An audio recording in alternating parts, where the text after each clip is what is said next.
Good morning. How are you doing today? I hope you're doing well. I know this morning when I was waking up, I heard thunder. I'm doing this on a Tuesday. I'm wondering if you heard thunder this Tuesday morning as well. My dog Oscar came and got me up. Well, I hope you're doing well. I hope your family is just kind of moving along and you guys are getting schoolwork done and you're working as a family to get things done. So I have an idea for today, and I'm hoping that you and your parents could work together to do something, which is that I think you guys are really grown up and capable, maybe more grown up and capable than you think. So my idea for you this week is that maybe you could help your parents a lot around the house. So maybe you could make sure you take on the responsibility of cleaning up your own stuff. Maybe you could help to do household chores, like maybe sort laundry or help with doing the laundry or fold laundry. Maybe you could load or unload the dishwasher or help with dinner. I think most of you are really capable of doing all of those things, and it helps you to learn the skills that you need to help take care of yourself, and it helps your parents to get things done. So it's really, it's a great thing on both sides. You learning those skills can give you the confidence that you need to know that you can do those things. So I hope maybe that you'll try that. And it just so happens that today's book is all about working together, just like that, like working together as a family. And it is called Stone Soup, which is an old story, but it's been redone by John Muth. I read a John Muth book last week, and his illustrations are really just beautiful. So here is the cover page, Stone Soup. 3 monks, Hawk, Lock, and Siu, traveled along a mountain road. They talked about cat whiskers, the color of sun, and giving. What makes one happy? Asked Hawk, the youngest monk. Old Siu, who was the wisest, said, let's find out.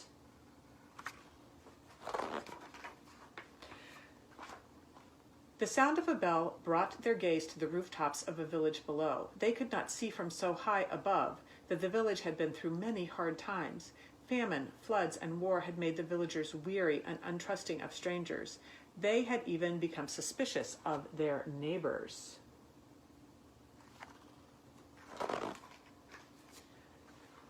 The villagers worked hard, but only for themselves. There was a farmer, a tea merchant, a scholar, a seamstress, a doctor, a carpenter, and many others. But they had little to do with one another. I wonder if you know people like that. They work well alone and just kind of take care of what they need to do, but they don't necessarily work with other people. When the monks reached the foot of the mountain, the villagers disappeared into their houses. No one came to the gates to greet them. And when the people saw them enter the village, they closed their windows tight.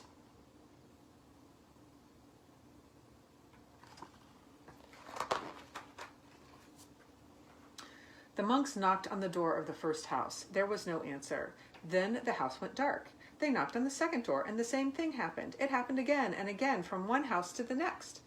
These people do not know happiness, they all agreed. But today, said Siu, his face bright as the moon, we will show them how to make stone soup.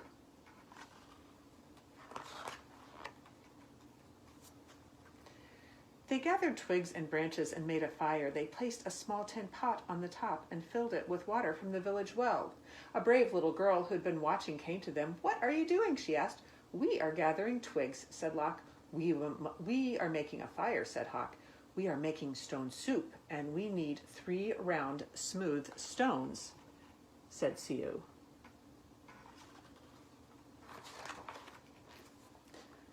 The little girl helped the monks look around the courtyard until they found just the right ones. Then they put them in the water to cook. These stones will make excellent soup, said Siu, but this very small pot won't make much, I'm afraid. My mother has a bigger pot, said the girl.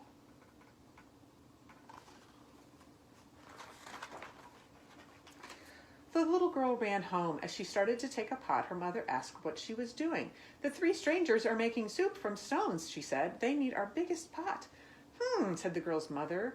Stones are easy to come by. I'd like to learn how to do that. The monks poked the coals. As the smoke drifted up, the neighbors peered out from their windows. The fire in the large pot in the middle of the village was a true curiosity. One by one, the people of the village came out to see just what this stone soup was. I wonder what you think is going to happen. Of course, some old-style stone soup should be well seasoned with salt and pepper, said Hawk. That is true, said Locke as he stirred the giant pot filled with water and stones, but we have none. I have salt and pepper, said the scholar, his eyes big with curiosity. He disappeared and came back with salt and pepper and even a few other spices. Siu took a taste. The last time we had soup stones of this size and color, carrots made the broth. Very sweet. Carrots? Said a woman from the back. I may have a few carrots, but just a few. And she ran off. She returned with as many carrots as she could carry and dropped them into the pot. Look at those carrots.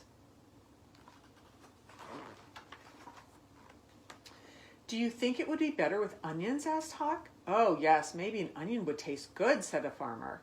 And he hurried off. He returned in a moment with 5 big onions, and he dropped them into the bubbling soup. Now that's a fine soup, he said.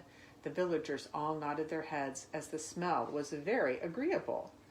But if only we had some mushrooms, said Siu, rubbing his chin. Several villagers licked their lips. A few dashed away and returned with fresh mushrooms, noodles, pea pods, and cabbages.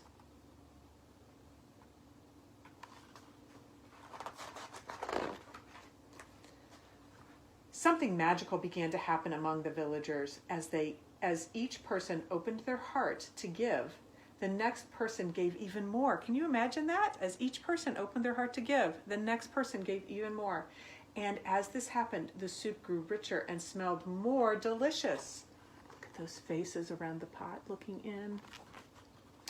I imagined the emperor would suggest we add dumplings, said one villager, and bean curd, said another. What about cloud ear and mung beans and yams, cried others.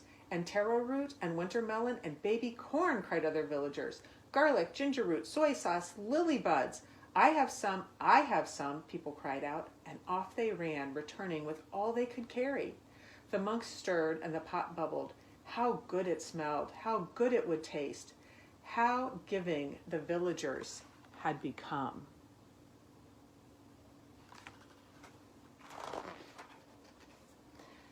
At last the soup was ready. The villagers gathered around together. They brought rice and steamed buns. They brought lychee nuts and sweet cakes. They brought tea to drink, and they lit lanterns. Everyone sat down to eat. They had not been together for a feast like this for as long as anyone could remember.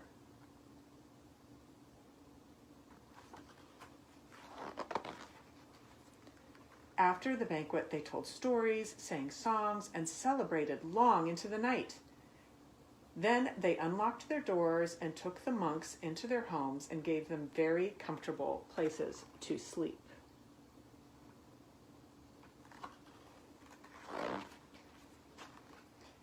In the gentle spring morning, everyone gathered together near the willows to say farewell. Thank you for having us as your guests, said the monks. You have been most generous. Thank you, said the villagers. With the gifts you have given, we will always have plenty. You have shown us that sharing makes us all richer. And to think, said the monks, to be happy is as simple as making stone soup. That is the end of the book. I wonder what you thought about that book. I wonder what your favorite part of the book was. Maybe you and your grown-ups can talk about that. Okay, so I have an activity idea, and this idea, actually, it's not my idea. It came from other people. We've seen other people around the country doing this, and our Minister to Youth, Susan Langner, had this idea that maybe we would ask all of you to do this too. So people are making stained glass in their doors, like on their doors or in their driveways. And so, we were thinking with Easter coming up that it would be really cool, a cool way of showing our community by working together on this project. Even though we can't physically be together, we can still do something to show that we're together. So some people will do this on their doors, like maybe if you have a storm door or something on the glass part. And with that, you'll need tape and maybe some paint of some kind that I think you put dish soap in. And on the driveway, you would just maybe need some tape and some sidewalk chalk, and you need to make a design. So all the specifics about how to do this will be coming out in either an email. If you get emails from K5 or from Early Childhood, you'll get an email from us.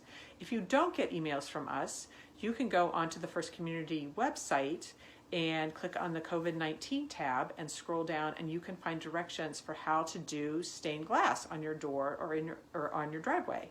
So either one would be great. So I hope you're all well, and I'm thinking about you. Please look for upcoming lessons all around Easter. I hope you have a wonderful day.